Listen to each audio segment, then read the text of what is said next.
আসসালামু আলাইকুম বন্ধুরা, আশা করি সবাই ভালো আছেন। সবাইকে অনেক অনেক শুভেচ্ছা জানাই আমার গার্ডেন চ্যানেলের পক্ষ থেকে। আজকে আমি আমার লঙ্কা গাছটা আপনাদের দেখাবো নিয়ে এসেছি। এই লঙ্কা গাছটার বয়স হচ্ছে 5 মাস।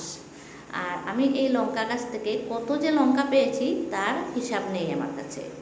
বর্তমানে কয়েকবার লঙ্কা হয়েছে এটাতে। আর এখনও দেখুন অনেক লঙ্কা পেকে রয়েছে, শুকিয়ে যাচ্ছে প্রায়।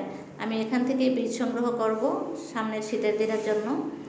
বন্ধুরা, আপনারাও যদি লঙ্কা গাছ করতে চান ছাদ বাগানে অতি সহজ উপায়ে করতে পারেন। আমি এই পটটা যখন তৈরি করেছিলাম তখন সবজির খোসা, ফলের খোসা, আমার কিচেন ওয়েস্টগুলো দিয়ে তার সাথে অল্প একটু মাটি দিয়ে কিছুটা শুকনো গোবর সার দিয়েছি। এই করে আমি বসিয়ে দিয়েছিলাম জাস্ট। খুব রৌদ্র পায় আমার ছাদে, রৌদ্র পড়ে, রৌদ্রের প্রয়োজন গাছের, আর নিয়মিত জল দিতে হয়। আর খাদ্য তেমন একটা তো আমি দেই না, অনেক দিন পরে পরে, যেমন 15 দিন 20 দিন পরে পরে আমি আমার কিচেন ওয়েস্ট ভেজানো যে লিকুইড ফার্টিলাইজারটা হয় সেটাই আমি সেবন করি গাছে। আর এই গাছে দেখুন লঙ্কাগুলো প্রায় শুকিয়ে যাচ্ছে, এখান থেকে আমি বীজ হিসাবে লঙ্কা উঠাবো। বন্ধুরা, আপনারাও যদি বাগান করে ভালোবাসেন তাহলে অতি অবশ্যই আমার চ্যানেলটাকে সাবস্ক্রাইব করে দিয়ে আমাকে এগিয়ে যেতে সহায় করবেন।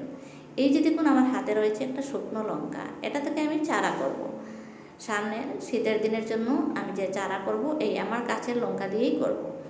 আপনারাও শীতের সবজি বসানো আরম্ভ করে দিন। শীতের সবজির বীজ আমি কি কি বসিয়েছি আপনাদের সাথে শেয়ার অবশ্যই করব। আপনারা আমার ভিডিও দেখবেন। তারপরে দেখুন এই গাছ থেকে বীজ নিয়ে আমি চারা করেছি, কত সুন্দরভাবে চারা হয়ে গেছে। এই যে ছোটো ছোটো চারাগুলো একটু বড় হওয়ার পরে আমি আলাদা করে ছোটো ছোটো পটে লাগাবো। এইভাবে ছোটো ছোটো বাটিতে লাগাতে পারেন বা একটু ছোটো মাটির পটেও লাগাতে পারেন।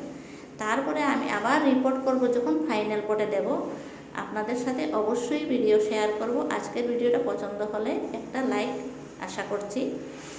তারপরে হচ্ছে শীতের দিনের সবজি বীজ আমি কি কি বসাবো আমি ভিডিও আপনাদের সাথে শেয়ার করব। অবশ্যই অবশ্যই আমার ভিডিও দেখবেন।